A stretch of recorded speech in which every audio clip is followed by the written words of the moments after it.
오셔서 주님의 저소 삼으소서. 나의 전부이신 나의 전부이신 주여 내 마음을 받아주소서. 나의 전부이신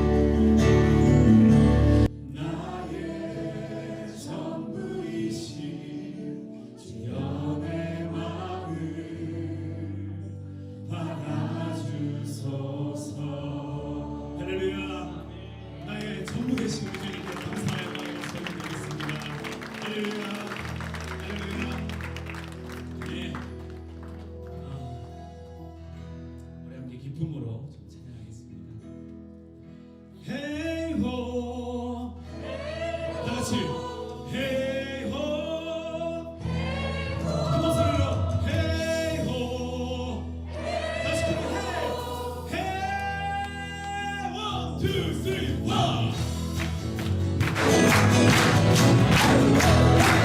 자, 다시 일어나서 찬양합시다.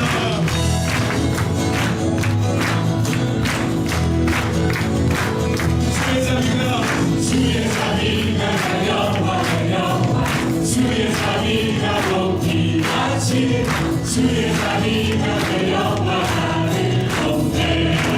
다시 찬양합니다. 주의 자비가 내려와 주의 자비가 높이같이 주의 자비가 내려와 나를 덮네.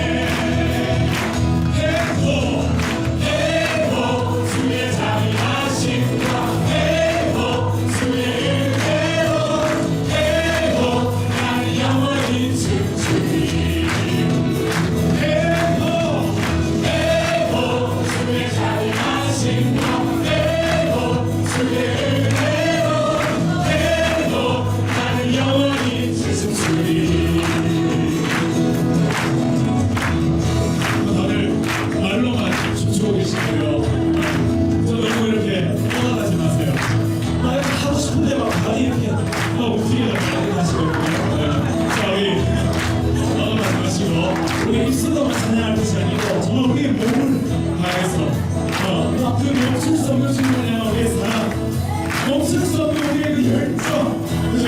네, 그 마음, 그 몸짓으로 우리 찬양하도록 하겠습니다. 자, 우리 한번 율동한 시간에 우리 시간을 보시고 천천히 한번 천천히 따라볼게요. 자, 하나, 둘, 원, 주의 자비, 천천히 주의 자비가 내려와 왼쪽 주의 자비가 높이 오른쪽 주의 자비가 내려와 나를 덮네. 날 떠나지 마시고 날 떠나지 마세요. 주님 날 떠나지 마세요. 자, 다시 주의 자비가 내려와 주의 자비가 높이 오른쪽 주의 자비가 나를 덮네. 점점점점 헤이호 주의 점 헤이호 주의 위로 헤이호 나는 여기서 영원히 춤추게 하시려면 정말 누구도 힘내낼 수 없는 하나님의 멈칫으로 나만의 춤으로 아시겠죠? 우리를 가져온 헤이호가 부으시고도 되게 좋습니다. 그렇죠? 주님을 향한 우리의 기쁨을 담아서 자, 시작하시죠. 준비되죠? 시작! 주의 자비가 내려와 주의 자비가 높이같이 주의 자비가 내려와 나를 덮네. 주의 자비가 내려와 주의 자비가 높이같이 주의 자비가 내려와 나를 덮네. 자, 준비하시고 주의 자비가 신도 주의 은혜로 해고 나는 영원히 해고 주의 자비가 신도 해고 주의 은혜로 해고 영원히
하나 보시고 앉으시면 총장 많이 컸네 뭐 이러십니다. 자,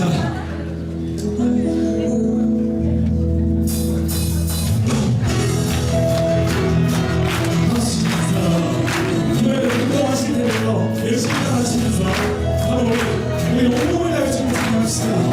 살아있다고 느낄 수 있는 살아있다고 느낄 수 오른쪽 나의 것만 같은 가슴과 주님이 함께 계시기에 자유롭게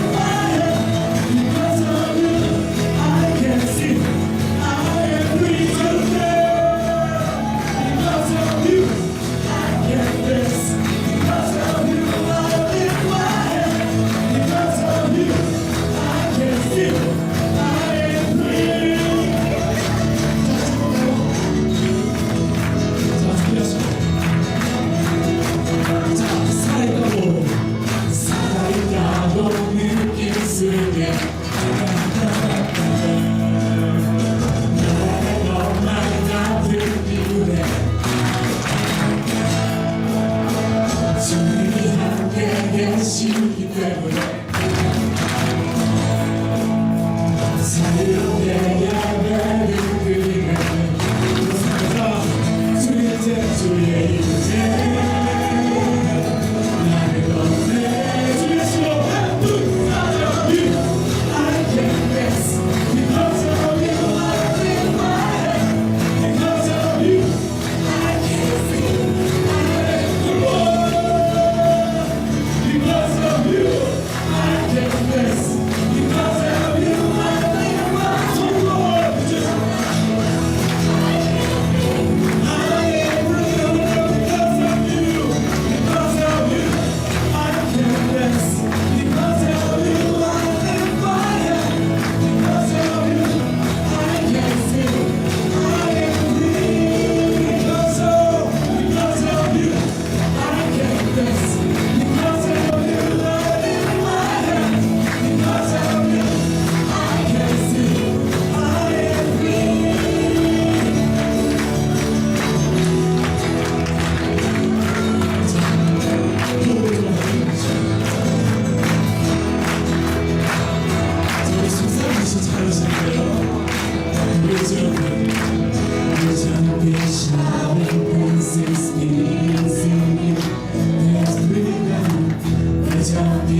끝났습니다. 끝나고 알고 있지만 주님을 향한 우리의 예배는 끝나지 않았습니다. 네. 오늘 이 시간 정말 진정한 예배자를 찾으시는 그 주님 앞에 이렇게 목소리 높여서 뜨겁게 찬양한다고 예배자가 아닌 것 같아요. 정말 삶으로 예배를 살아내는 것이 얼마나 힘든지 이렇게 예배 자리에 설 때면 더 스스로 참 부족할 만한 느끼는 것 같습니다.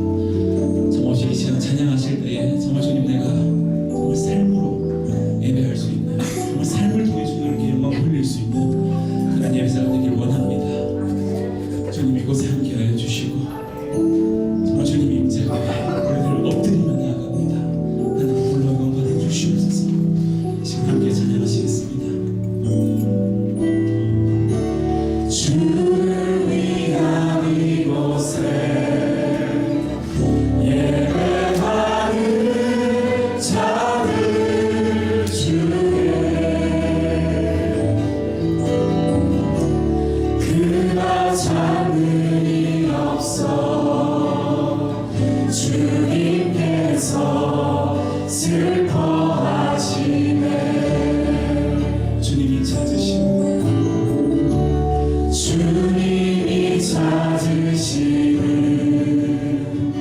그 한 사람 그의 예배자 내가 그 사람 되니 간절히 주께 예배하네. 주 그대로 이곳에 서 있네. 주 임재에 엎드려 절하네. 그 어느 것도 난 필요 없네. 주님만 경배해. 주 그대로 이곳에 서 있네. 주 임재에 엎드려 절하네. 그 어느 것도 난 필요 없네. 주님만 경배해. 우리 목소리 높여 다시 한번 찬양합니다. 주를 위한 이곳에 예배하는 자들 중에 그가 찾는 일 없어 주님께서 슬퍼하시네. 주님이 찾으시는 주님이 찾으시는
일하기 시작 우리 모든 시선을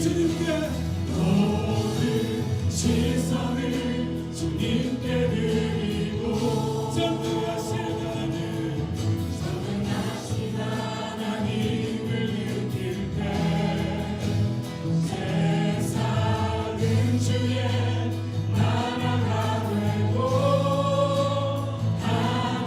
하나님이 일하기 시작하네 내게로부터 눈을 들어 주를 보기 시작할 때 주의 일을 보겠네 내 작은 마음도 일으키사 하늘에 꿈꾸게 하네 주님을 볼 때 성령이 나를 변화시켜 모든 두려움 사라질 때 주의 일을 보겠네 아멘 황폐한 땅 가운데서 주님 알게 되니 주님을 볼 때 모든 시선을 주님께 드리고 하나님을 느낄 때 내 삶은 주의 역사가 되고 하나님이 일하기 시작 모든 시선을 주님께 드립니다 시선을 주님께 드리고 전능하신 하나님을 느낄 때 세상은 주의 나라가 되고 하나님이 일하기 시작하네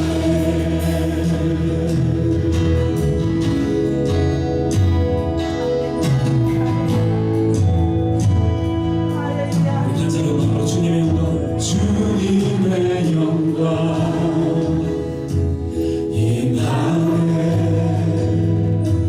주 볼 때 주님의 영광 주님의 영광 임하네 주 볼 때 주님의 영광 임하네 주님의 영광 임하네 주 볼 때 주님의 영광 임하네 주님의 영광 임하네 주 볼 때 한번 찬양합니다 주님의 영광 주님의 영광 임하네 주 볼 때 주님의 영광 임하네 주님의 영광 임하네 주 볼 때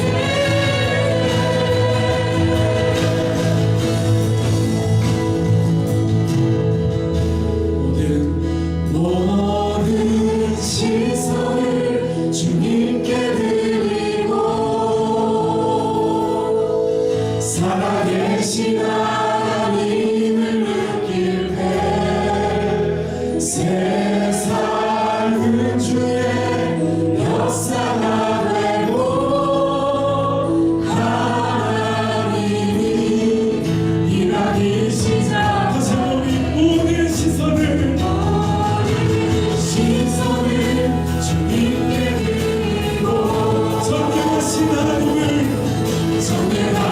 하나님을 느낄 때 세상은 주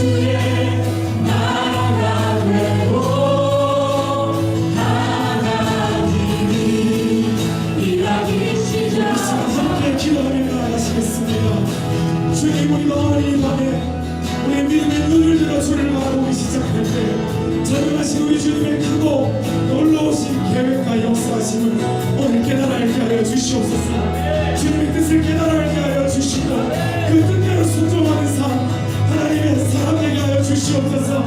그런 믿음을 가지고 간구하는 우리 이 마음이 되길 원합니다. 주여 하늘을 열어 주시옵소서. 폭포수와 같이 넘치는 대로 갈급한 우리 영혼을 충만히 주님 충만히 채워주시옵소서. 우리 한번 두 손 높이 들고 주님 이름 부르면서 기도하며 나아가시겠습니다. 주여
아버지, 이 시간 저희 한 사람 한 사람의 구원 되시고 생명 되시고 힘 되시고 아버지 되어주셔서 하나님을 배우는 자로 가르치는 자로 학교를 지키고 섬기는 자로 이 귀한 장로교 신학대학교까지 인도해 주셔서 감사합니다. 또한 하나님을 알게 하셔서 하나님을 찬양할 수 있게 하시고 하나님의 말씀을 사목해 하시며 아버지의 뜻에 말씀에 귀 기울이며 이 자리에 있게 해주신 은혜도 감사드립니다. 아버지를 미리 아는 자 되게 하시고 아버지를 섬기는 일을 아버지를 뵙기 전에 이 세상에서도 하고 싶고 해야 된다는 거부할 수 없는 마음을 주시고 사명 주셔서 세상이 알지도 못하고 이해하지도 못하고 감당하지도 못하는 일들을 위해 계속 친히 빚어주시고 인도하시고 사용해 주셔서 감사드립니다. 순간순간 아버지를 구하면서 살아가게 그리고 그렇게 살아갈 수밖에 없음을 분명히 알게 해주신 은혜 또한 감사드립니다. 늘 동행해 주시고 저희를 지켜오신 그리고 앞으로도 지키시고 끝까지 저희를 책임져 주실 아버지, 오늘 이 시간에 특별히 간구하옵기는 여기에 있는 우리 모두가 각자 심겨진 자리에서 그리고 같이 부르신 이곳에서 한 아버지의 식으로 아버지의 뜻을 아버지의 마음을 품고 이 땅에 이루어가는 일에 마음을 모아 뜻을 모아 힘을 모아 사랑으로 같이 할 수 있는 은혜를 내려주시옵소서. 우리 한 사람 한 사람을 힘들게 하는 아픔 가운데 도저히 감당할 수 없을 것 같은 무거운 짐 가운데 오래된 어쩌면 이미 포기하고 있는 깊은 절망 가운데 이 시간 저희를 하나하나 찾아와 주셔서 고단하고 바쁘고 지친 우리를 깊게 만져주시옵소서. 그래서 하늘의 힘으로 저희를 다시 더 힘나게 정진할 수 있도록 강건하게 만들어 주옵소서. 나의 뜻, 나의 원함, 나의 힘이 아니고 아버지의 마음을 붙들고 순간순간 아버지의 뜻과 영광만을 위해 살아갈 수 있는 당신의 귀한 교회가 도구가 될 수 있도록 은혜 내려 주시옵소서. 이 세상 살아갈 동안 당신의 십자가의 섬김으로 저희의 아버지 되심으로 저희에게 받으실 모든 찬양과 영광을 받아 주옵소서. 찬양을 올려드릴 미주장신 합창단의 찬송을 기쁘게 받아주시고 영광 받아주시고 말씀을 전달해 주실 권주 목사님에게도 이 시간 유일한 힘이 되어주시고 말씀은 기도회를 인도할 이곳에 세우신 장신 예배팀의 한 사람 한 사람에게도 함께하여 주옵소서. 저희의 인생을 이곳 장로교 신학대학교에서 함께 올려드립니다. 원하시는 대로 인도하시고 사용하시고 받아주시옵소서. 저희를 죽기까지 사랑하신 예수님의 이름으로 기도드립니다. 아멘.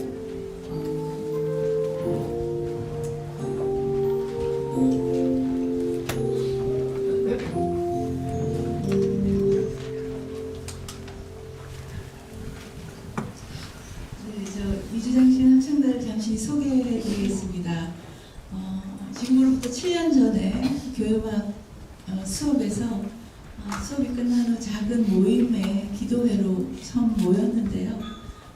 학업과 사역 줄 서시기 바랍니다.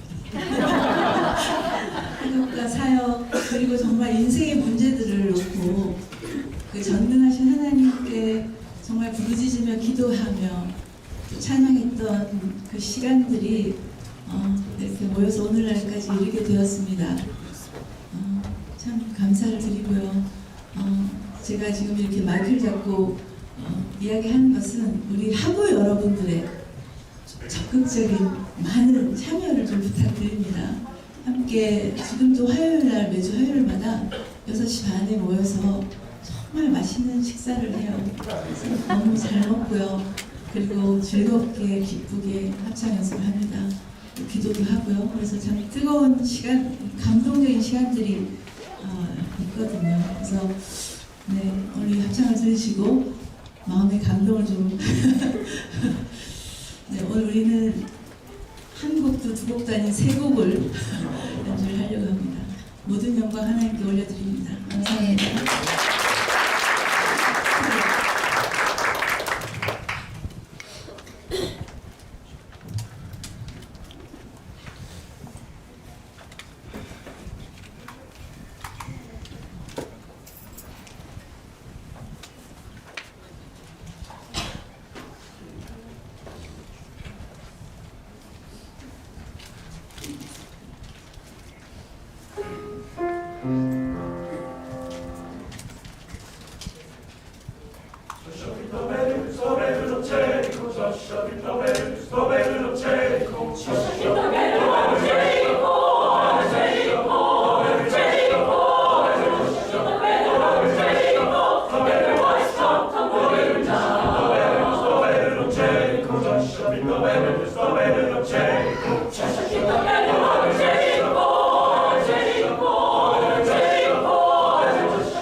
네, 그건 두 곡 끝났을 때 하셔야 되는데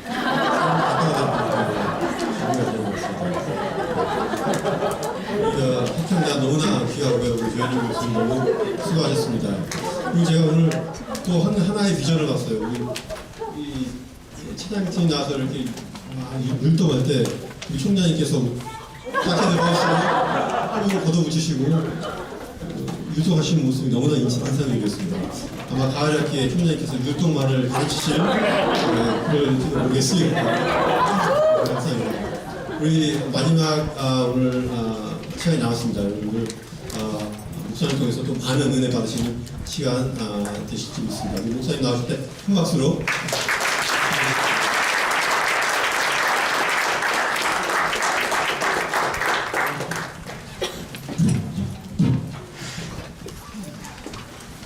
교회의 3대 원칙이라고 3대 원리라고 제가 늘 생각하는 것이 바로 예수 그리스도의 이 DNA, Divine Encounter, 그리고 Nurturing Fellowship, Community 만들, 그리고 Active Mission, 하늘을 향해 열린 예배 공동체, 서로를 향해 열린 교제 공동체, 그리고 세상을 향해 열린 선교 공동체, 이 세 가지 교회가 늘 점검하고 또 우리 스스로 돌아보고 해야 될 이 세 가지 내용입니다. 그 중에 전 시간에 예배 공동체에 대해서 나눴고 이제 두 번째, 세 번째 이 시간에 함께 나누는 Nurturing Community, 두 번째가 서로를 향해 열린 교제 공동체라는 거죠. 사랑의 공동체를 지향하라. 사랑의 공동체를 지향하라. 제가 기성교회도 변해서 부흥할 수 있다라고 하는 이 열정을 가지고 현재 교회를 부임을 해서 예배를 드리는데 너무 감격스러운 예배는 너무 감격스러워. 웃음이 있고 또 울음이 있는 연세 드신 분들임에도 불구하고 정말 너무 감격입니다. 근데 그 집에 돌아와서 가만히 있다 보면 마음이 점점 공허해지기 시작합니다. 정말 교회가 변할 수 있을까?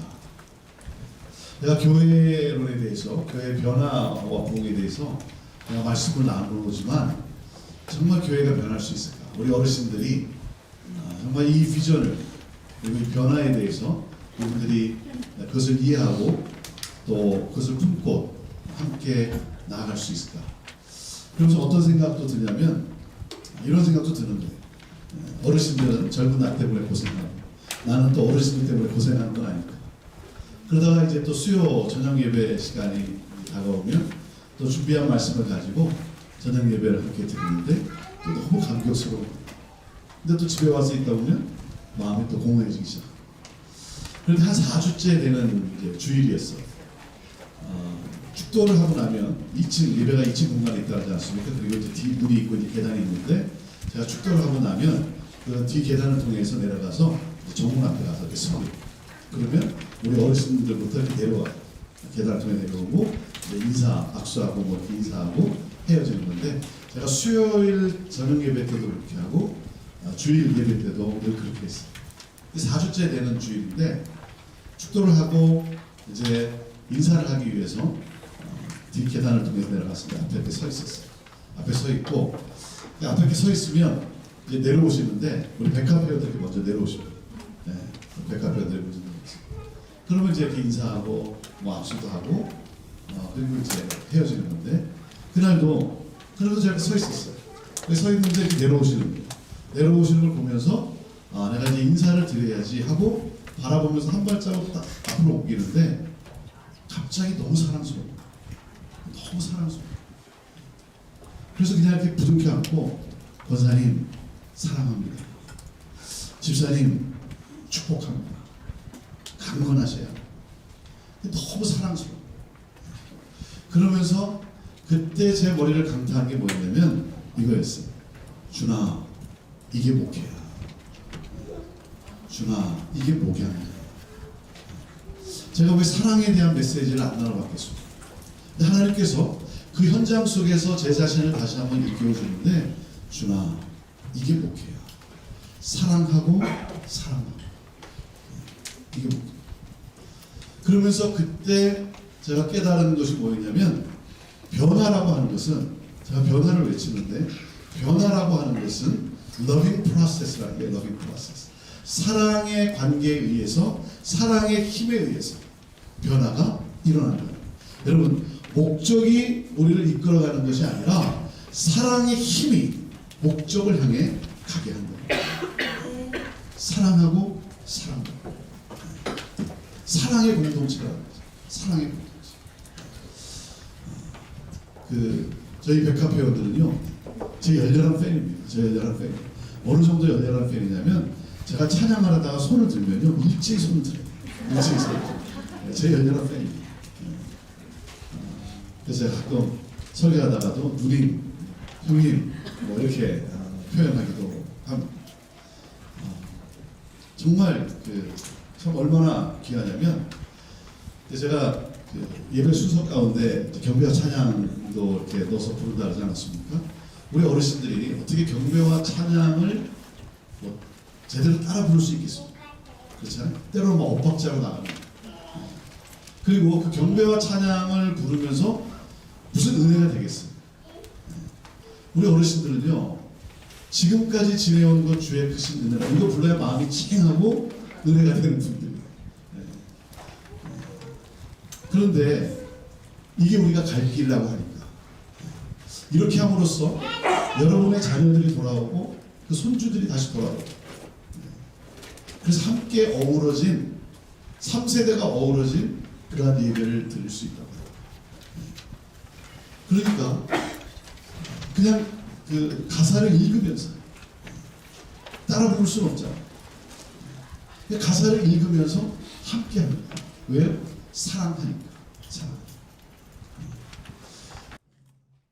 제가 섬기는 시애틀 형제교회가 71년도에 개척이 되고 85년도 14년이 됐을 때 그때 교회가 와장창 분열이 됐어요. 와장창 분열이 됐어요.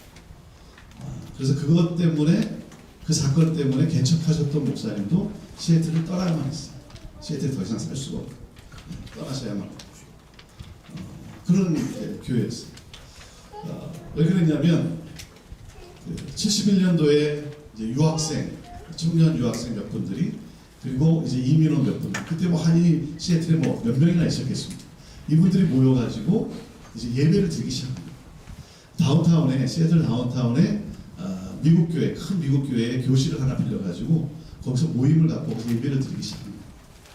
그러다가 조금씩 숫자가 늘어나면서 작은 채플을 빌려가지고 이제 예배를 드리기 시작했고 80년대가 접어들면서 이 이민의 문이 열리면서 더 많은 분들이 시애틀로 이민을 오게 되었고 그러면서 교회가 막 숫자적으로 성장하기를 시작했어요. 그러다 보니까 미국 교회가 너무 불편해진 거예요. 그 빌려준 미국 교회가 이제 불편한 거죠. 너무 불편하니까 제발 좀 나가달라고. 제발 나가달라고. 나가야만 했어요. 나가야만 했어요. 자, 그럼 나가는데 이제 어디로 가느냐 하는 거죠. 시애틀을 와보신 분은 알겠지만 시애틀을 아시는 분은 알겠지만 시애틀 도시가 어떻게 형성이 되냐면 도시가 이렇게 남북으로 형성이 됐습니다. 그 오건 프리웨이를 중심으로 해서 도시가 남북으로 형성이 됐어요. 그러니까 서쪽에는 태평양 바다죠.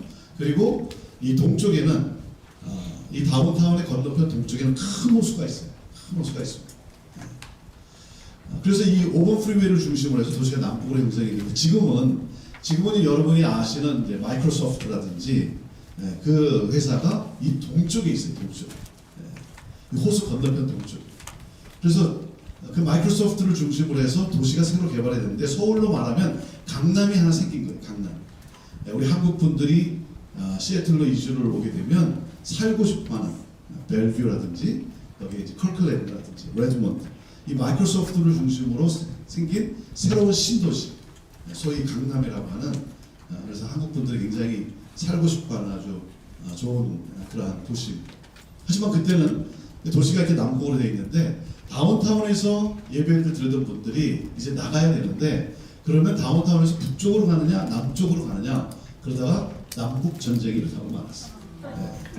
북쪽에 사는 분들은 교회가 북쪽으로 와야 되고 남쪽에 사는 사람들은 교회가 남쪽으로 가야 돼요. 뭐 치고받고 싸운 건 아닌데 마음들이 다 상해버린 거예요. 마음들이 상해가지고 교회가 한 4개가 개척이 돼버렸어요.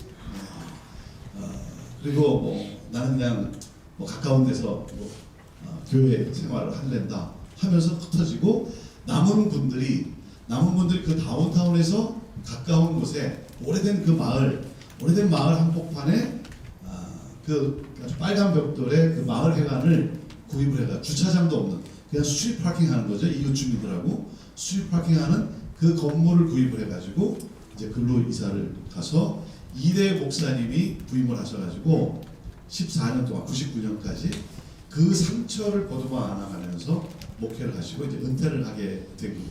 그래서 2000년 1월에 제가 28년 된 교회에 3대 목사로 부임을 하게 된 거죠. 저도 1대 목사님이 14년, 2대 목사님이 14년. 그래서 저도 이제 14년 하면 되겠구나. 그게 목표였는데 이제 지금 벌써 이제 20년 차가 됐어요. 20년이 됐는데 그 상처가 14년이 지났건만 아무런 그 회복이 되질 못하는. 그러니까 건축에 대한 이야기만 나오면 다 부르르 떠는 거예요. 함께 모여서 예배도 드리고 같이 식사도 하고 악수도 하지만 그 이전 건축 문제만 나오면 그때 그 상처가 85년도에 그 상처가 올라와가지고 막 그때 누가 어떻게 해서 뭐 어떻게 해서 서로 굉장히 공격적이고 부르르 떠는 거예요. 제가 그 교회 학생이었다 그러지 않았습니까? 제가 84년도에 이제 바이올라로 트랜스퍼를 해서 LA로 내려왔고 그리고 85년도 여름 방학 때 이제 집이 시애틀에 있으니까 여름 방학 때 이제 올라갔는데 가보니까 다 없는 거예요. 친구들이 다 없어지고 왜냐면 부모들이 싸워가지고 다 떠나버린 거예요. 하나님이 어떻게 사랑의 하나님이냐 우리 부모님이 믿는 하나님이 정말 사랑의 하나님이냐 그래가지고 아예 떠나버렸어요. 교회를 다른 곳으로 갔으면 그래도 괜찮죠. 근데 아예 하나님으로부터 다 떠나버려요. 그래서 제가 이제 올라갔을 때 저희 집은 남쪽에 있었거든요. 그 전에는 뭐 북쪽에 있는 친구들 집에 놀러 가서 뭐 밤새고 뭐 지내고 그 친구가 우리 집에 와서 또 주말에 밤새고 그래도 그냥 너무 좋았어. 근데 이제 올라와가지고 북쪽에 있는 친구 집에 놀러 갔는데 오래 못 있겠는 거예요. 이 부모님의 시선이 이상한 거예요. 오래 못 있겠는 거예요. 그 친구가 남쪽에 있는 저희 집에 이렇게 놀러 와도 또 오래 못 있는 거예요. 그러니까 친구 집에 이렇게 전화를 해도 부모님이 딱 받으면 그냥 할 말이 없고 그냥 끊어버리는 거예요. 그러니까 다 친구들마저도 그냥 헤어지고 말았어요. 서로 연락이 점점 어려워지면서 우리는 싸운 적이 없어요. 우리 싸운 적이 없어요. 부모님들이 싸웠지. 여러분 우리가 정말 기도해야 되고 교회가 정말 회복돼야 되는 게 뭐냐면 이거예요. 1세대 부모 세대의 회개 없이는 다음 세대의 부흥은 없어요. 우리 한인교회에 정말 우리 1세대 부모 세대 회개 없이는 다음 세대의 부흥은 없다. 정말 하나님 앞에 우리 부모 세대의 그 회개 그리고 그 다음 세대를 향한 정말 뜨거운 사랑을 쏟아부을 수 있는 그러한 우리 1세대 부모 세대가 돼야 되는 거죠. 근데 제가 형제교회를 이렇게 부임하고 나니까 얼마 안 있어 북쪽에 있는 권사님이 전화가 왔어요. 너무 중요한 일이에요. 목사님 빨리 만나야 된다. 급하게 만나야 된다. 너무 중요한 일이고 급하게 만나야 된다. 제가 이제 운전하고 가긴 갈 텐데 궁금하잖아요. 뭔지는 그래도 내가 알고 좀 가서 만나야 될 거 아니에요. 그래서 권사님 전화로 뭔데요? 잠깐 좀 설명을 해주시면 안 되겠습니까? 전화로 설명이 안 된대요. 설명. 그래서 운전하고 갔어요. 갔더니 그 권사님이 뭐라 그러냐면 목사님 교회는 북쪽으로 와요. 그런 거예요. 제가 북쪽에 있는 권사님을 만났다는 소식을 들었는지 남쪽에 있는 집사님이 전화가 왔어요. 너무 중요해. 빨리 만나야 돼. 제가 운전하고 왔어요. 그분이 뭐라 그랬어요? 목사님 교회는 남쪽으로 와요. 14년 전에 그 상처가 14년이 지났건만 교회가 서로 하나가 돼서 복음을 들고 나가기도 참 그런데 그 상처에 발목이 잡혀가지고 아무 일도 일어나지 않는 그러한 교회였어요. 제가 부임을 해가지고 보니까 그 부임하기 7년 전에 건축위원회가 구성이 됐더라고요. 왜냐하면 주차장도 없고 그 마을 한복판이고 어떻게 더 이상 이게 뭐 거기서 이렇게 팽창할 수도 없고 확장할 수도 없고 하기 때문에 다시 이사를 가야 된다 하는 결론과 함께 7년 전에 건축위원회가 구성이 됐어요. 그런데 7년 동안에 아무 일도 일어나지 않아요. 왜냐하면 어디 북쪽에 좋은 땅이 났다 그러면 남쪽이 반대해서 안 되는 거예요. 그러다가 90년대가 넘어서면서부터 이제 동쪽이 생겼다 그러지 않았습니까? 동쪽이. 동쪽에 뭔가 좋은 게 났다 그러면 남북이 합세해서 반대해서 안 돼요. 이 사람이요. 목적을 위해서는 원수와도 손을 잡더라고요. 그러니까 남쪽에 뭐가 좋은 게 났다 그러면 동북이 합세해서 반대해서 안 돼요. 이 사람이 그렇더라고요. 자기가 원하는 것을 이루기 위해서는 또 원수하고 손을 잡더라고요. 그렇게 미워하다가 그러니까 아무 일도 일어나지 않는 그러한 교회의 그러한 모습이었어요. 그런데 그 상처가 치유되고 회복될 수 있었던 것은 바로 사랑의 능력이라는 거예요. 사랑이. 그 주님의 사랑이. 사랑하고 사랑하고. 그래서 제가 교회에 부임을 해서 그러한 상황 속에서 회개를 선포했어요. 회개를 선포했어요. 우리 정말 회개합시다.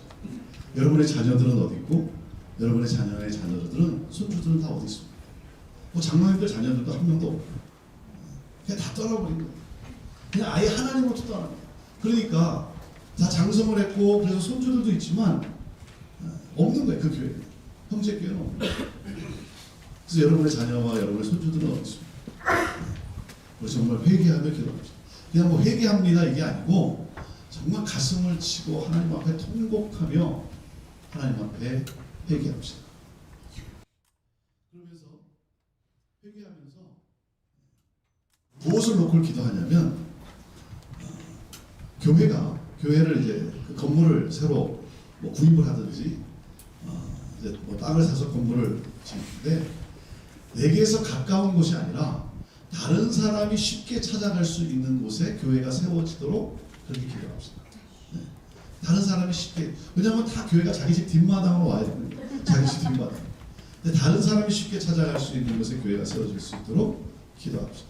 네. 그리고 기도를 하기 시작하는데요. 우리 성도님들이요. 회개를 하기 시작하는데 정말 통곡하면서 하나님 우리 죄악을 용서해주시고 우리 자녀들 우리 집 때문에 하나님으로서 떠나는 돌아올 수 있도록 눈물로 기도하기 시작. 근데 기도를 하기 시작하니까요. 점점 어떻게 됩니까? 용서할 수 있는 힘이 주어지기 시작합니다. 기도의 능력이죠. 그 사람을 용서할 수 있는 그 어떤 힘이 주어지기 시작합니다. 그리고 한 걸음 더 나아가서 용서해서 뭔가 사랑으로 품을 수 있는, 끌어안을 수 있는 힘이 주어지기 시작합니다. 그러면서 하나됨을 이루는 가운데 하나님이 땅을 보여주시는데 하나님이 땅을 허락해 주시는데 그 있던 장소에서 차로 40분 떨어진 곳에 차로 40분 여러분 차로 40분 떨어진 곳에 땅을 구입한다는 게 쉬운 얘기겠습니다. 우리 좀 넓은 데로 가자. 넓은 데로. 넓은 데라는 게 어디 있겠어요? 좀 외곽 아니겠어요? 남은 땅이라는 게 뭐 외곽 아니겠어요? 넓은 데로 갑시다. 하면서 그 땅을 구입을 하는데요. 우리 성도님들이 뭐라 그러는지 아세요?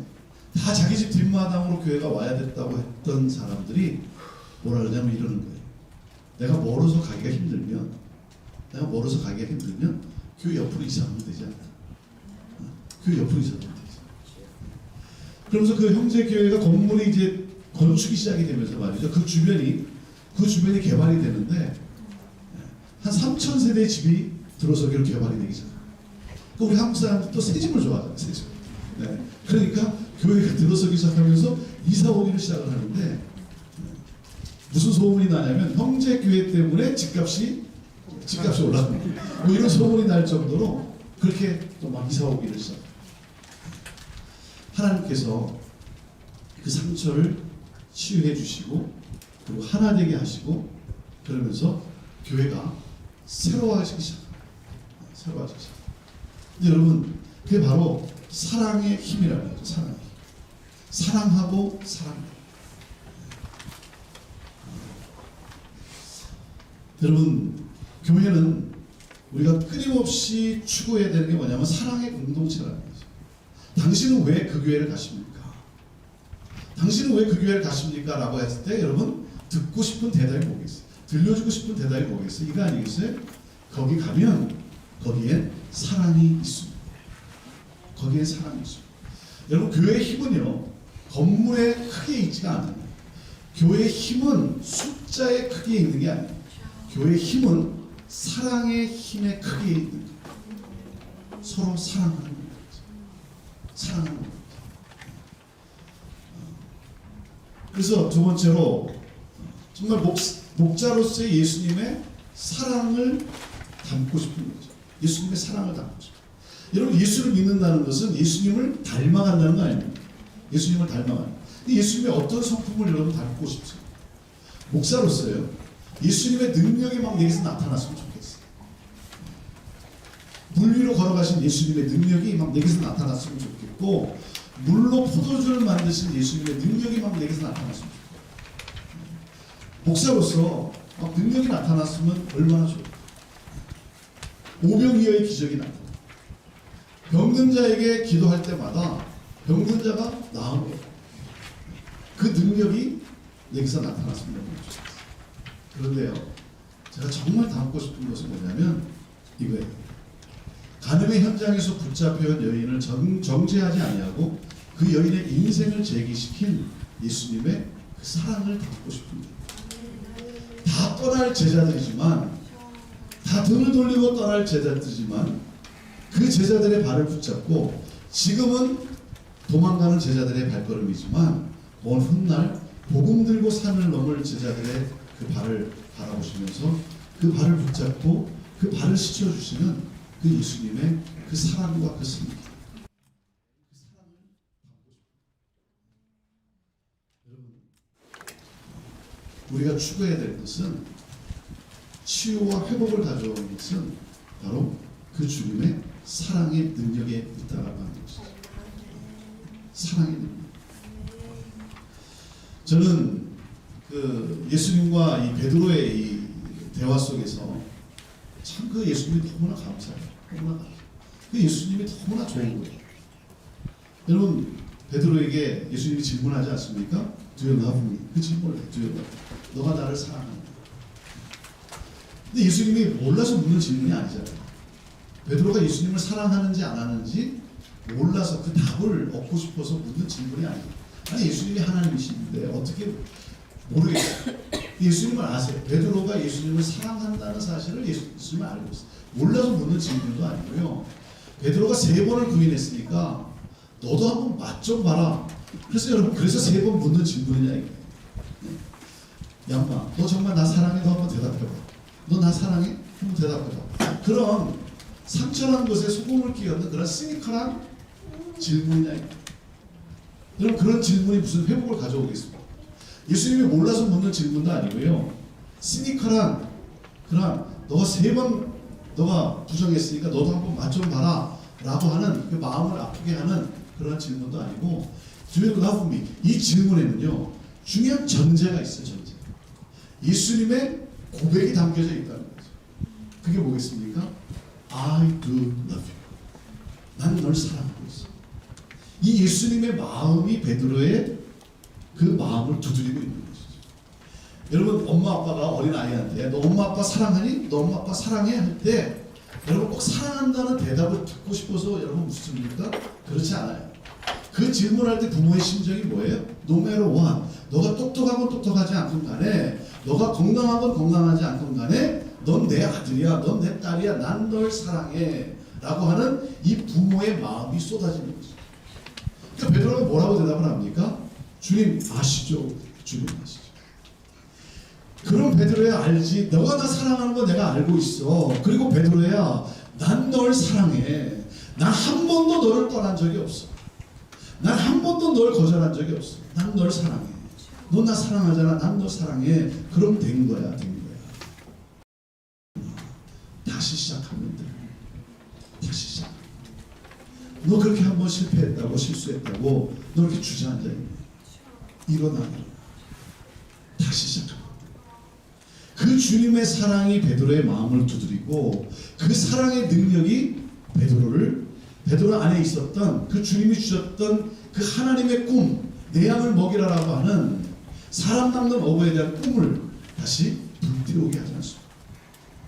그래서 그 사랑으로 일어났던 베드로가 먼 훗날 40년 뒤에 베드로전서 4장에 이런 고백을 하잖아요. 만물의 마지막에 가까웠어요. 정신을 차리고 깨어 근신하여 기도하고. 그리고 뭐라 그래요?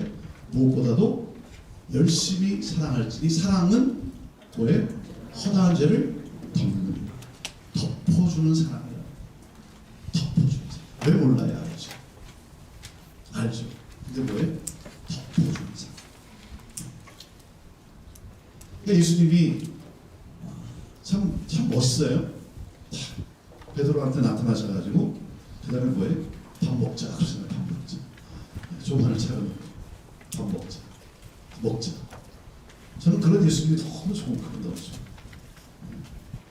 그리고 예수님이 묻는 질문이 과거 시제가 아닌 게 너무 그런 뜻이에요. 너 그때 나 사랑했었니? 이렇게 물으면 할 말이 없죠. 근데 너 나 사랑하니? 할 말이 있지. 주님, 내가 주님을 사랑합니다. 과거로 물었으면 할 말이 없죠. 근데 너가 나 사랑해. 그리고 그 사랑하니? Do you love me? 이렇게 묻는 예수님이 너무 좋은 거예요. 보통 같으면 어떻게 하니? 우리 같으면 난 너 사랑해. 근데 너 왜 그때 그랬니? 이렇게 묻잖아요. 예수님은 토를 하지 않았어요. 너 그때 왜 그랬었냐? 이렇게 묻지 않았어요. 그냥 너 나 사랑해. 난 널 사랑하고 있어. 그 주님의 마음이 쏟아져요. 여러분 결국은 뭡니까? 사랑의 힘이라는 거죠. 사랑의 능력. 그래서 공동체가 추구해야 될 것은 세 번째, 공동체가 추구해야 될 것은 하나됨이라는 거죠. 세상을 떠나시는 예수님께서 기도하실 때 요한복음 17장에도 어떤 기도를 하십니까?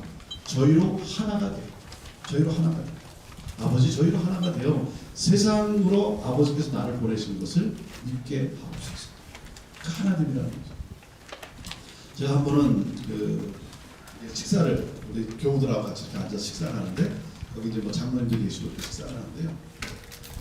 별로 이렇게 늘 말씀이 별로 없는 장로님 한 분 계세요. 좀 무뚝뚝하기도 하시지만 이게 좀 이렇게 말씀이 없는 장로님이신데 식사를 하면서 이렇게 막 대화를 하는데 갑자기 장로님이 목사님 감사합니다. 이게 지금 이게 뭐가 안 맞아요 지금. 뭐 이렇게 대화를 하는데 갑자기 목사님 감사합니다. 이게 뭐가 안 맞아요. 그래서 제가 물어봤어요. 장로님 뭐가 감사한데요? 그랬더니 그 장로님이 뭐라고 하냐면 목사님 부목사님들과 사이좋게 지내서 감사합니다. 그 오래전에 참 아마 담임 목사와 이 부목사 간의 어떤 갈등의 구조 속에서 굉장히 어떤 어려움을 겪었던 그러한 일이 있었던 것 같아요. 그냥 뜬금없이 이렇게 대화하는 가운데 목사님 부교육자들과 사이좋게 지내서 감사합니다. 제가요 하나님의 음성으로 들었어요. 하나님의 음성. 아, 내가 내 평생 내가 목회를 할 때 어떻게 해야 됩니까? 내가 무엇을 놓치지 말아야 됩니까? 제가 하나님의 음성으로 들었어요.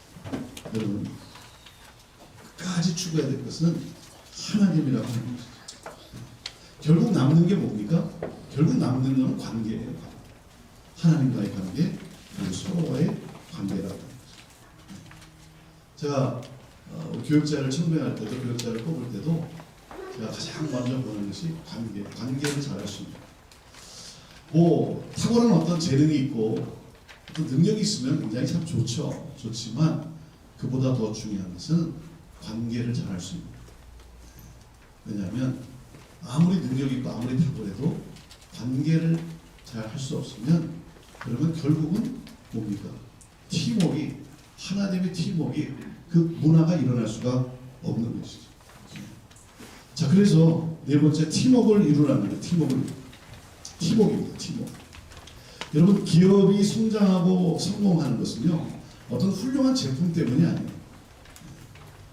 어떤 훌륭한 제품 때문에 기업이 성장하고 성공하는 게 아니에요. 여러분 교회가 성장하고 부흥하는 것은요 어떤 프로그램 때문이 아니에요. 어떤 프로그램 때문이 아니에요. 자 그렇다고 해서 프로그램 때문이 아니기 때문에 뭐 프로그램을 안 하느냐? 그렇진 않죠. 네. 뭐 프로그램을 뭐 하지 말아야 된다. 그것처럼 어리석은 말이 없어요. 어떤 프로그램이든지 어떤 사역이든지 하게 돼 있죠. 자 기업이 성장할 수 있는 것은 이거예요. 어떤 훌륭한 상품을 내놓아서가 아니라 이겁니다. 훌륭한 상품을 내놓을 수 있는 팀워크이기 때문에 이 하나됨의 능력이기 때문에 교회가 성장하고 부흥하는 것은 프로그램 때문이 아니라 이겁니다. 어떤 프로그램이든 해낼 수 있는 팀워크가 있어서 이 하나됨의 능력이 있어서 그게 뭐냐면 동역의 관계라고 하는 거예요. 동역의 관계. 여러분 조직이 크면 둔하고 비효율적이다라는 말도 이제는 옛말이에요. 한동안은 그런 말이 있었어요. 조직이 크면 둔하고 비효율적이다. 근데 그것도 옛말이에요. 여러분 조직이 커도 팀워크가 단단한 조직의 시너지 파워는요 상상을 초월합니다. 상상을 초월. 여러분 빙산의 일각이라는 말을 알지 않습니까? 아이스버그 빙산의 일각. 그 물 위에 떠 있는 그 빙산의 그 한 부분 한 10%만 눈에 보인다는 거죠. 그리고 눈에 보이지 않는 그것을 받치고 있는 90%가 물 밑에 있다는 거예요. 그 물 밑에 90%가 받치고 있기 때문에 그 10%가 떠 있을 수 있는 것으로 나타나는 것이죠. 네. 여러분, 그 이 빙산의 일각인데, 그것을 빙산의 일각이라는데 결국 뭡니까? 교회도 마찬가지인 거예요. 사람들의 눈앞에 보이는 것은 10%밖에 안 되고 그 10%를 받치고 있는 눈에 보이지 않는 90%가 있기 때문에 여러분 이것이 움직이는 것이죠. 그러니까 우리가 기억해야 될 것은 뭡니까? 어떠한 일도요, 중요한 일도 한 사람에 의해서 이루어지는 것은 아무것도 없어요. 능력 있는 사람 뒤에는 항상 다른 능력을 가진 그 사람이 가지고 있지 않는 그것을 받쳐줄 수 있는 다른 능력을 가진 사람들이 있기 때문이라고 하는 사실. 그래서 여러분 동역의 관계를 잊으면 안 돼요. 마치 내가 뭘 잘해서 결코 그렇지 않죠. 내가 그렇게 할 수 있었던 것은 나를 받쳐주는 동역자들이 있기 때문에 그런 이 사실을 잊으면 안 돼요. 여러분 감사하는 마음을 잊어서는 안 돼요. 동역자들에 대한 감사함. 이것이 여러분 하나됨을 이루어가는 것이죠. 하나됨을 이루어가는 것이죠. 제가 좋아하는 말이 있는데요. 그 좋아하는 말이 뭐냐면 이 말이에요. 사공이 많으면 배가 어디로 간다고요? 산으로 간다라는 말이 있어요. 제가 이 말을 좋아해요. 사공이 많으면 배가 산으로 간다. 그게 뭐 무슨 말입니까? 사공들은 많은데 사공들이 능력이 있는데 각자 능력이 있는데 하나됨을 이루지 못해서 하나됨을 이루지 못하니까 목적지를 향해 가지 못하고 엉뚱한 곳을 간다는 거죠. 엉뚱한 그 엉뚱한 곳의 극치를 산으로 표현한 거죠. 배가 어떻게 산으로 갑니까? 그렇죠? 그러니까 아무리 사공이 많아도 하나를 되지 못하면 엉뚱한 곳 배가 산으로 갈 수밖에 없다. 그런데 제가 이 말을 굉장히 좋아해요. 제가 왜 이 말을 좋아하냐면 사공이 많아서 하나가 돼서 배가 산으로 가는 기적을 보여줘야죠. 여러분 교회가 기적 공동체 아닙니까? 교회는 하나님의 기적 공동체.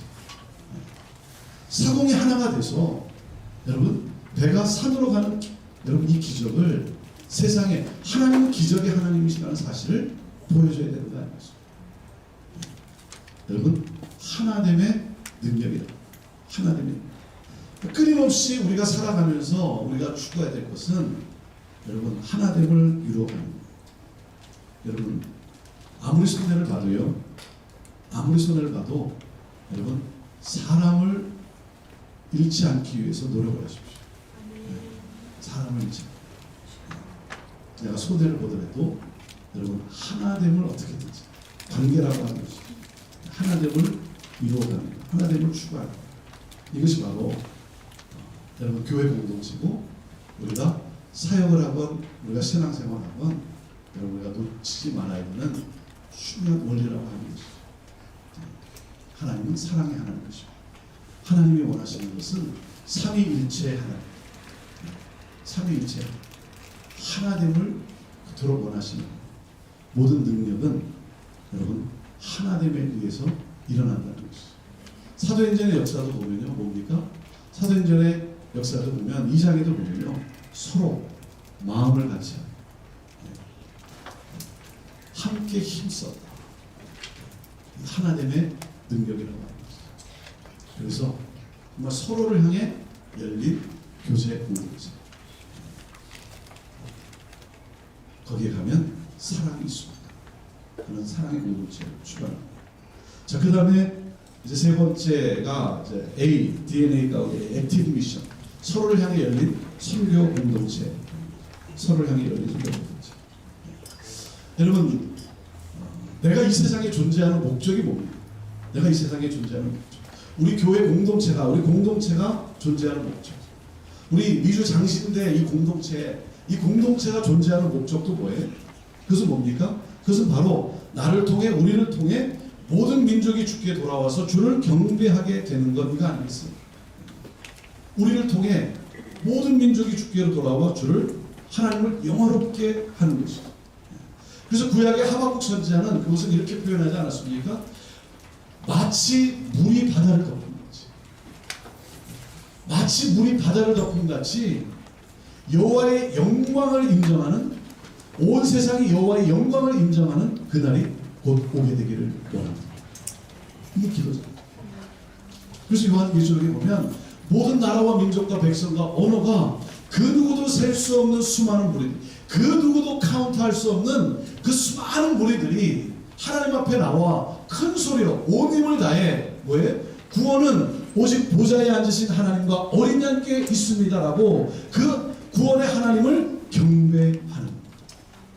여러분, 이것이 바로 우리가 이 세상에 존재하는 목적이라고 하는 것이죠. 자, 그렇기 때문에 제가 교회에 대한 패러다임 시프트, 바로 에클레시아라는 것은 바로 그 주는 그리스도시요 살아계신 하나님의 아들임을 믿는 그 믿음의, 그 믿음을 가진 사람, 그 회중, 그 공동체라고 하지 않았습니다. 또 한 가지 패러다임 시프트가 필요한 것은 바로 정체성에 대한 이 사고의 전환이 필요하다. 정체성. 나의 정체성이 뭡니까? 나의 정체성이 뭡니까? 나는 선교사라고 하는 거예요. 나는 선교사라고. 여러분, 교회는 선교적 공동체. 선교적 공동체. 교회의 DNA는 선교입니다. 교회의 DNA는 선교입니다. 교회는 하나님으로부터 세상으로 파송받은 선교 공동체죠. 그러니까 선교라고 하는 것은 교회의 여러 사역들 중에 하나가 아니라 해도 되고 안 해도 되는 것이 아니라 바로 교회의 본질이라는 것이죠. 자, 그러면 교회로 부름을 받은 나는 누구겠어요? 교회로 부름을 받은 나는 선교사로 보냄을 받은 사람이라고 하는 것이죠.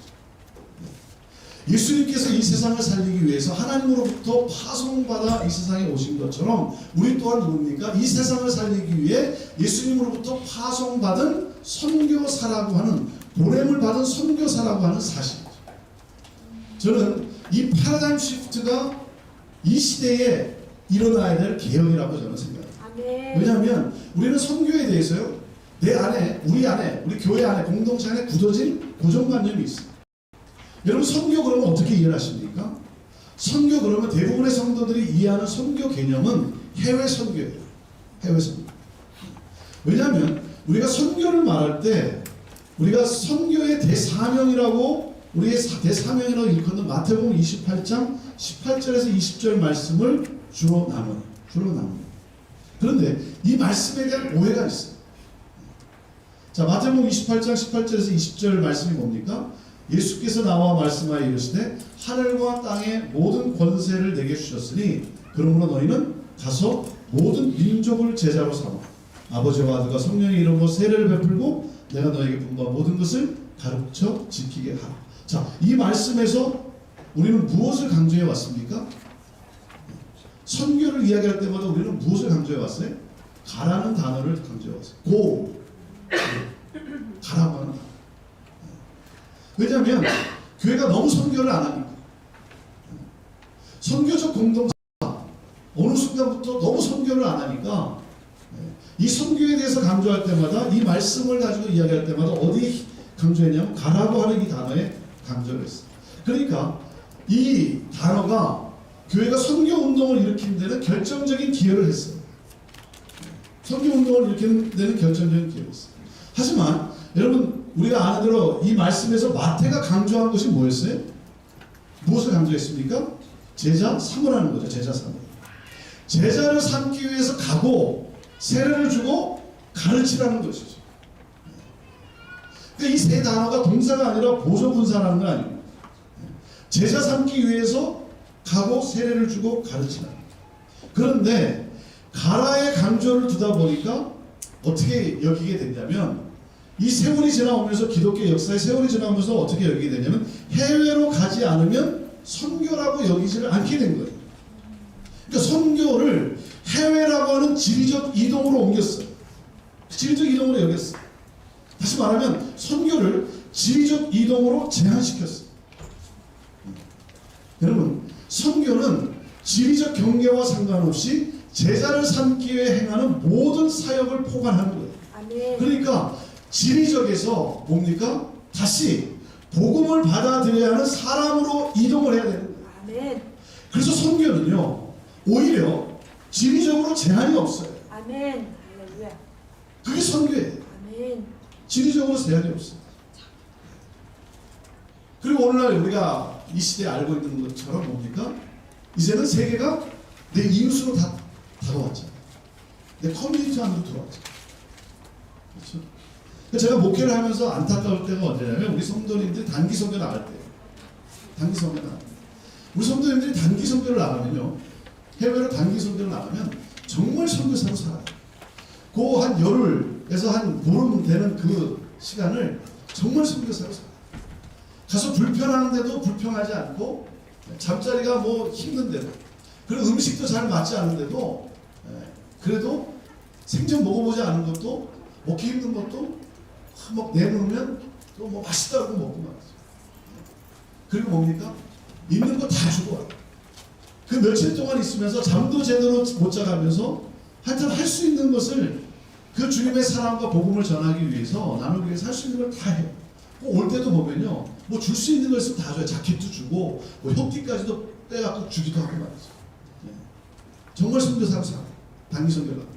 근데 안타까운 게 뭐냐면 그 사역을 마치고 다시 시애틀 공항에 딱 도착해서 나오는 순간 뭐예요?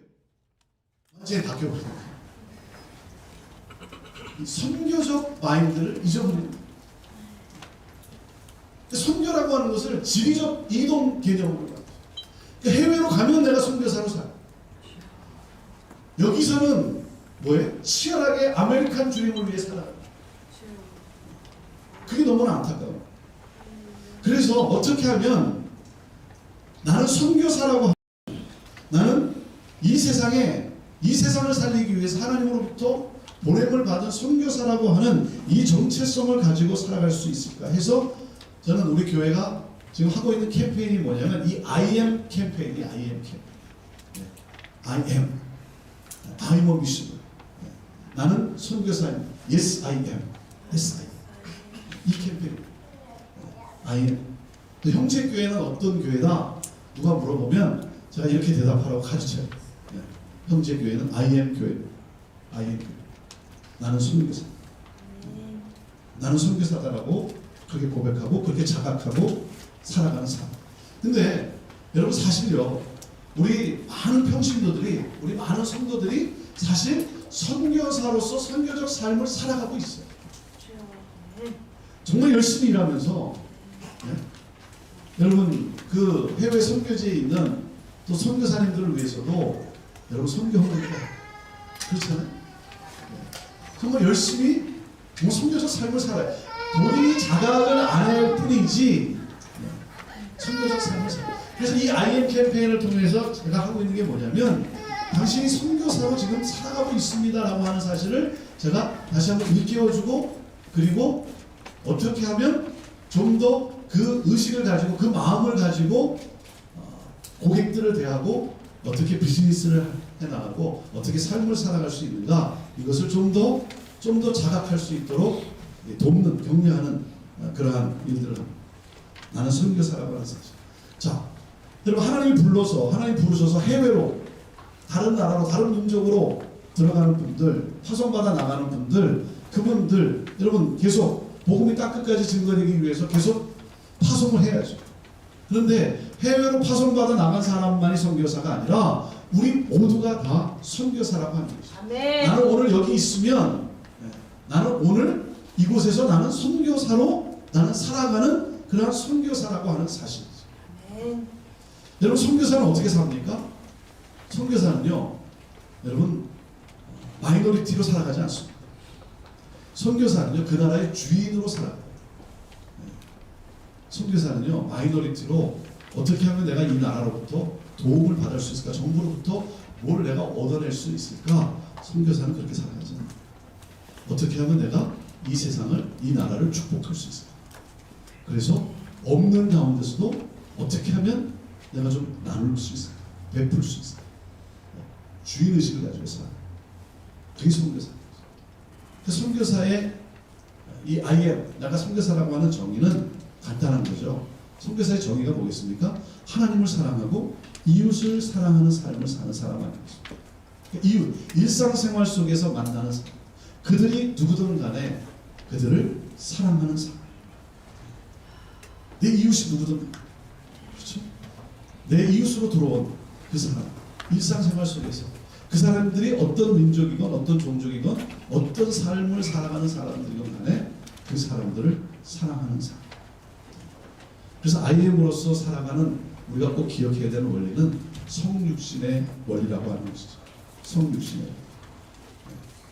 인카네이션을 그들의 모습 속으로, 그들의 모양 속으로. 저는 교회가 살 수 있는 길, 이 시대에 교회가 다시 교회로서의 그 복음의 능력을 발휘할 수 있는 것은 우리 성도들이 나는 선교사라고 하는 이 자각. 여러분, 내가 선교사라 그러면 여러분 다릅니다. 눈빛이 달라지고요. 고객을 대하는 자세가 달라지고.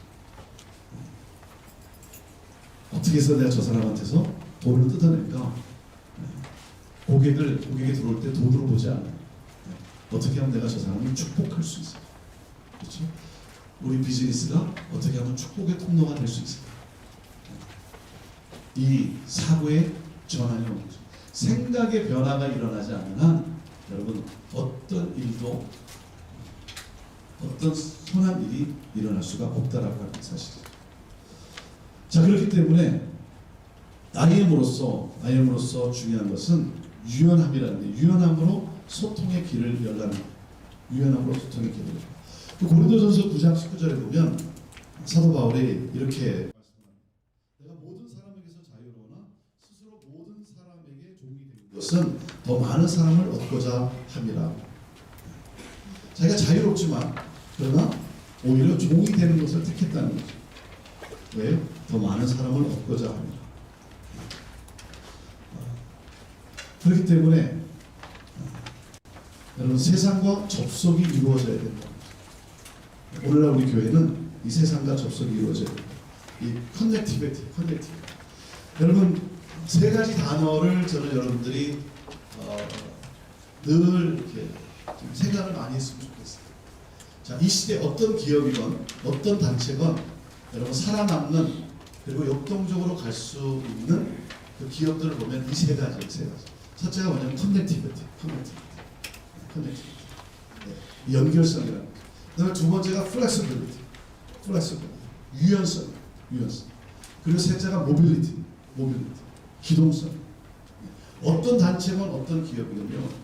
여러분 살아남고 역동적으로 나가는 것은 이 세 단어가 그 문화로 이루어져 가고 있기 때문에. 자, 교회로서 세상과 접속이 이루어져요. 우리 그리스도인은 세상과 구별된 삶을 살도록 부름을 받았지 세상과 단절된 삶을 살도록 부름을 받은 것이 아니라는 거예요. 세상과 접속이 되어야 되는 거예요. 그리고 두 번째는 복음의 유연성이 아니라 전략의 유연성이라는 거예요. 전략의 유연성. 사도 바울이 내가 자유지만 모든 사람에게 종이 된 것은 더 많은 사람을 얻고자 함이라 고린도전서 19장 19절에 그렇게 말씀을 하고 난 다음에 이 내용이 무슨 말인지 무슨 뜻인지를 20절부터 22절에 풀어서 설명을 합니다. 그래서 뭐라 합니까? 유대인에게는 유대인처럼, 율법이 있는 사람에게는 율법이 있는 사람처럼, 율법이 없는 사람에게는 율법이 없는 사람처럼, 약한 자에게는 약한 자처럼. 근데 상당히 오해받을 만한 이야기를 하고 있는 거죠. 줏대 없는 사람 같이.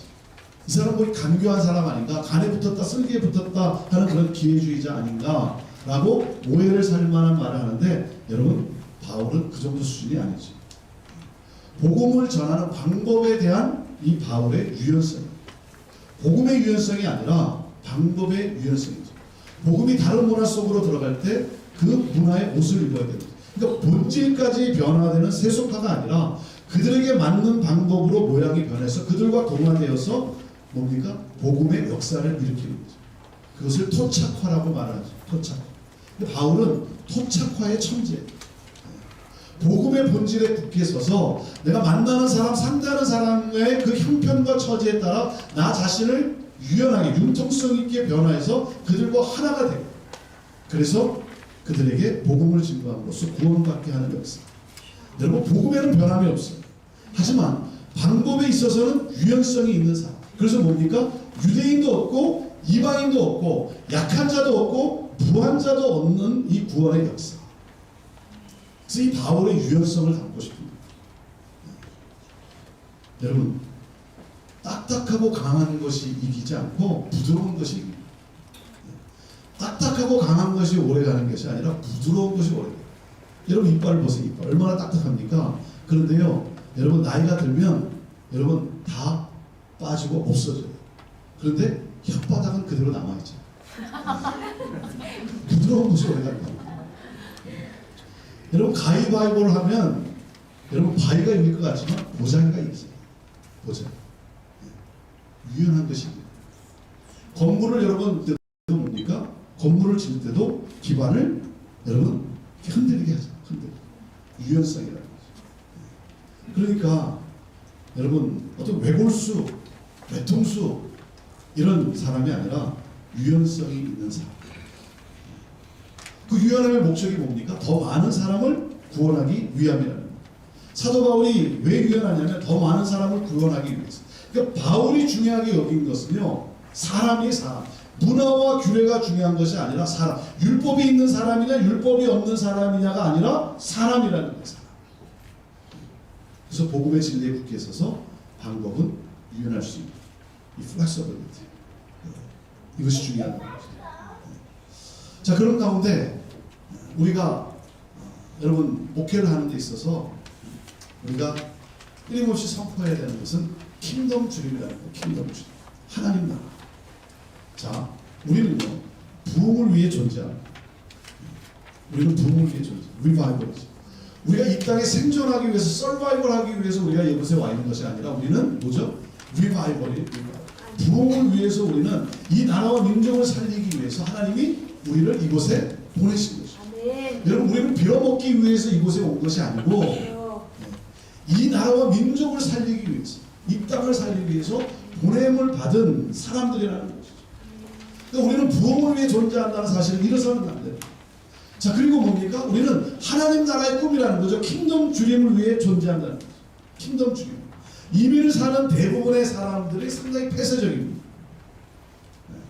이민을 사는 사람들은 대부분이 폐쇄적이에요. 왜 그렇습니까? 왜 그러냐면 여러분, 우리가 태평양을 건너올 때 가져온 꿈이 뭐예요? 가지고 온 꿈이 뭐예요? 거의 대부분 똑같아요. 모두가 다 이 꿈을 가지고 와갔어요.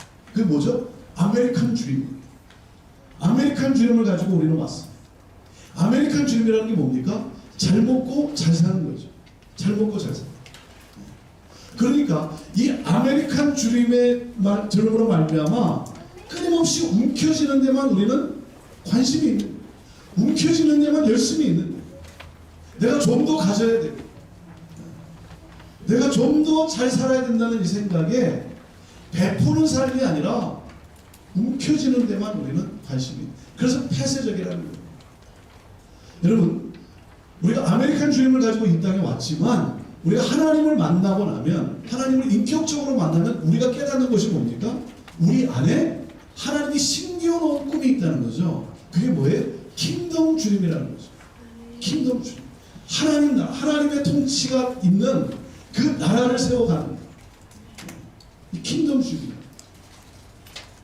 이스라엘 백성들이 출애굽을 하고 광야에서 40년을 보내요. 가나안 땅, 새로운 땅, 하나님의 약속의 땅으로 들어가지 못하고 거기서 40년을 보내요. 여러분, 40년 동안 하나님이 하신 작업이 뭐겠어요? 가나안 땅을 들어가지 못하고 그 광야에 있어야만 되는 이스라엘 백성들 40년 동안 하나님이 했던 게 뭡니까? 그들이 가지고 있었던 게 뭐예요? 그 습성이 뭡니까? 거지 멘탈리티잖아요. 이 노예 멘탈리티. 이 제거 작업이에요. 제거 작업. 왜? 새 나라의 하나님의 약속의 땅에서는 이 멘탈리티를 가지고, 노예 멘탈리티를 가지고 하나님 나라의 삶을 살아갈 수가 없거든요. 그러니까 우리가 가져야 되는 건 뭡니까? 우리가 하나님을 인격적으로 만나면 우리 안에 우리가 가져야 되는 것은 뭐냐면 축복 멘탈리티라는 거죠. 축복 멘탈리티. 킹덤 주. 하나님 나라의 꿈을 가지고 여러분 축복의 통로로 살아가는 복의 근원이 되죠. 그래서 여러분, 하나님이 창세기를 보면 아브라함을 부르시면서 하나님이 뭐라고 말씀합니까? 너는 고향 본토, 그 본토 친척 아비집을 떠나라. 본토 친척 아비집을 떠나라.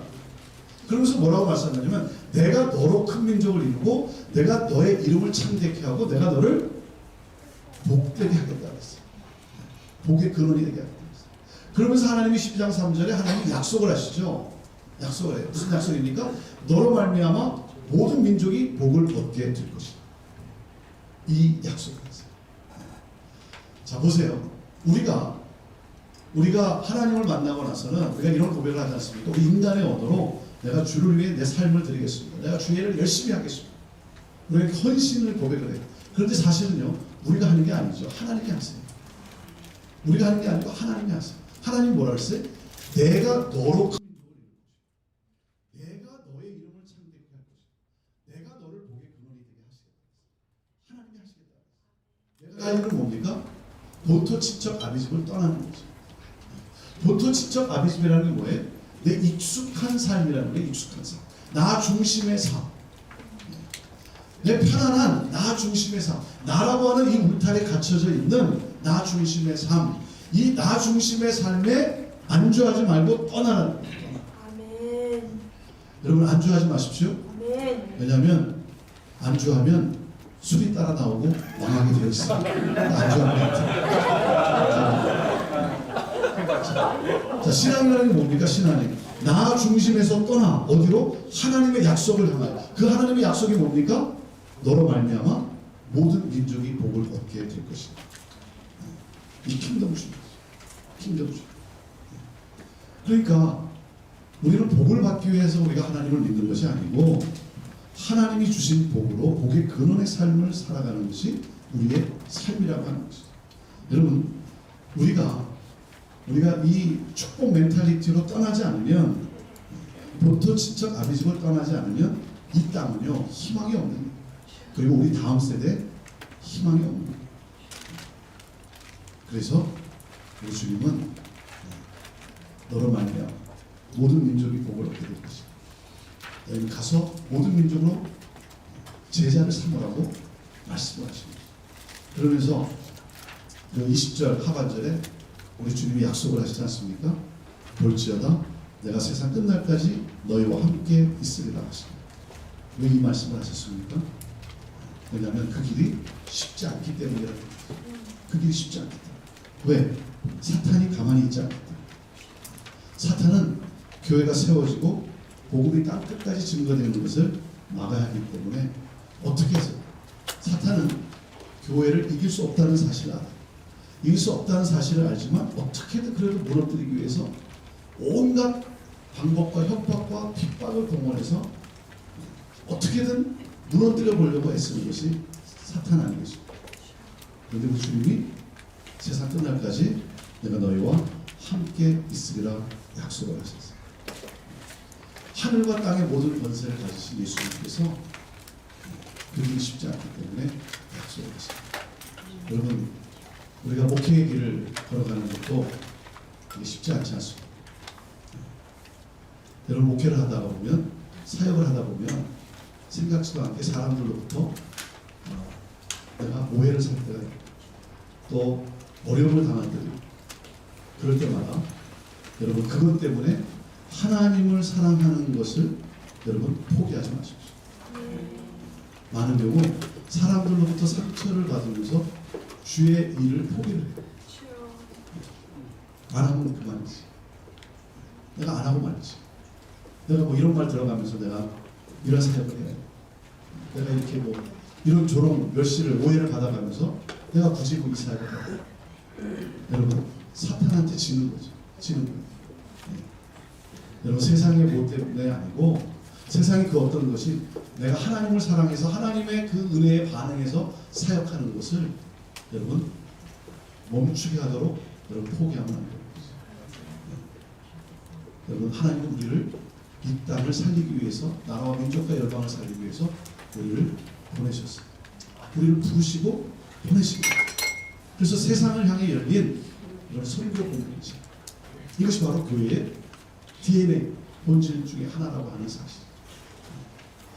하늘을 향해 열린 예배 공동체, 서로를 향해 열려 있는 하나됨을 이뤄가는 사랑의 공동체인 교제 공동체, 그리고 세상을 향해 열려 있는 선교 공동체. 이것이 바로 교회의 DNA이고 우리 공동체의 DNA. 저는 여러분들이 함께 정말 이 DNA를 가지고 여러분 끊임없이 하나님을 예배하는 예배자로서의 그 삶, 그리고 끊임없이 하나됨을 이루어가는 그러한 교제 공동체, 그 공동체를, 그 교회를 이루어, 그리고 함께 이 복음을 땅끝까지 증거하겠습니다 라고 하는, 세상 끝날까지 나와 함께 하시겠다라고 하는 주님의 약속, 그 주님을 여러분 느끼면서 체험하면서 그 길을 끝까지 걸어갈 수 있게 되기를 바랍니다. 제가 이런 생각을 해봤어요. 내가 주님을 만나면, 그 다음에 주님을 만나면 내가 어떻게 행동할까, 이런 생각을 해봤어요. 주님을 만나면요, 주님을 만나는 순간 주님을 붙잡고 막 울 것 같아요.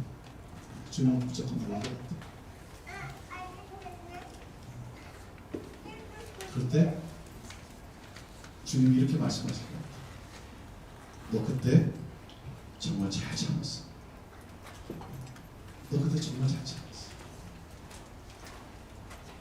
너 그때 힘들었던 거 내가 알아. 그런데 너 정말 잘 참았어. 너 그때 정말 잘 견뎠어. 내가 너 눈물 흘린다. 그러면서 주님이 내 눈물을 닦아주시고 내 손을 붙잡고 이렇게 세우시고 나와 함께 가자. 영원한 하나님 나라의 그 삶을 향해 나와 함께 가자. 이렇게 말씀해 주시지 않습니까? 여러분, 고난이 없는 목회가 어디 있겠습니까? 그렇죠? 고난이 없는 길이 어디 있겠어요? 그런데 고난이 있지만 고난을 고난으로 여기지 않고 주님이 주신 사명입니다. 가장 영광스러운 사명입니다. 이 땅에서 살아갈 사람의 가장 영광스러운 사명.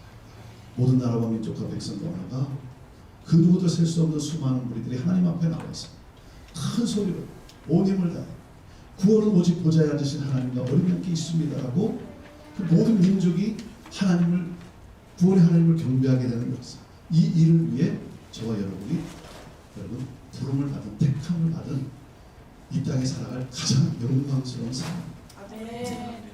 고난은 있지만 어려움은 있지만 여러분 주님을 만나는 순간 잘했다. 너 그래 정말 잘했어.